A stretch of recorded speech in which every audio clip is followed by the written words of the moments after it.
ଗାଈ ଆଉ କଣ କବିତା ଦୁଇଟା କାରଣ ମାଇଲ ଏଇ କୁହ ଗୃହପାଳିତ ପଶୁ ଆଉ ତ ଗାଈ ତାପରେ ଆଉ କିଏ ଘରେ ସବୁ ଆମେ ପାଳନ୍ତି ତୁ ବଡ ପିଲାଟା ତୁ କହିବୁ ତୁ ସବୁ କଥା ଜାଣିଛୁ ସେମାନେ କୁହନ୍ତୁ ସେମାନେ ଜାଣିବେ ଭଲସେ ବସ ଭଲ ପିଲାମାନେ ବସ ଯେମିତି କାଲି ଆମେ କହିଲି ସେମିତି ବସ ବଡ ହେଲା ଆମେ ଗୋଡ ହଲେଇଲେ ଭଲ ନୁହଁ ଗୋଡ ହେଲା ଆମେ ଗୋଡ ହଲାନି ଜମା ଗୋଡ ହଲାନି ଗୋଡ ପିନ୍ଧିବ ଗୋଡ ସେମିତି ତାର ଭାଇ ଭଳିଆ ହଁ ସେତିକି ହଉ କୁହ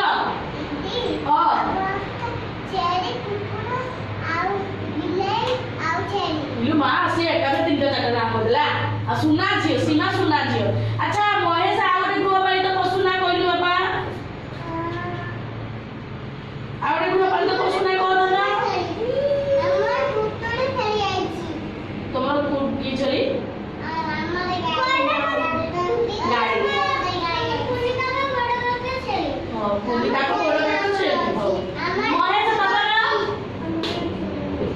তোমার কোন আছে বাবা ছাই আছে আচ্ছা কুকুরা মানে গৃহপালিত পশু না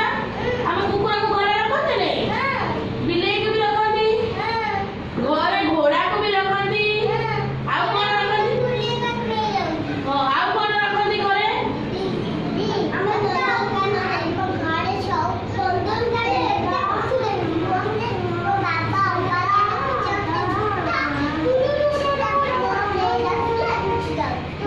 ଗଧ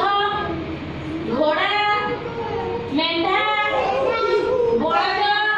ଏଗୁଡ଼ା ସବୁ କଣ ଗୃହପାଳିତ ପଶୁ କଣ ହଉ ସେମିତି ଗୃହପାଳିତ ପକ୍ଷୀ କଣ ଜାଣିଛ କହିଲ ଦେଖିବା ନା ଘରେ ଘରେ କୋଉ ପକ୍ଷୀ ମାନଙ୍କୁ ଆମେ ପାଳନ୍ତି ସବୁ ପାରା ଆଉ କଣ ଆଉ କଣ ଏ ବୋଲ ଆଉ କଣ ଶୁଆ ଆଉ କଣ ବଳିଆ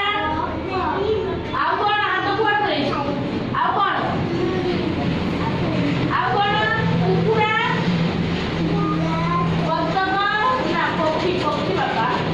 ବତକ তুমি হাত କୁଆଡେ କରୁଛି ସେଗୁলো ତାକୁ ଦେଖି ମୟୂର ଏଇଟା ଆମେ ଘରେ ରଖନ୍ତି ନା ଏଇଟା ହେଲା ଗୃହପାଳିତ ପକ୍ଷୀ ପଶୁ କହିଲା ମାମା ଏ ପକ୍ଷୀ ଆଚ୍ଛା ଜଙ୍ଗଲରେ କୋଉ କୋଉ ପଶୁ ସବୁ ରୁହନ୍ତି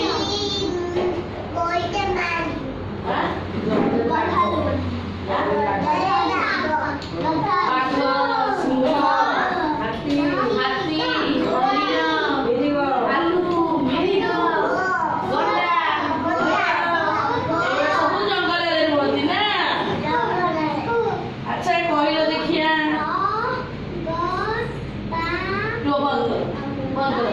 আচ্ছা বি ফর রে তবে পাঁচটা মতে কহিব যেমতি বি ফর বল সেমতি বি ফর আর কোন বল আর কোন এই মুনমুনি আগো B for bat B for bat Mahesh B for B for Mahesh রমালো বি ফর কোন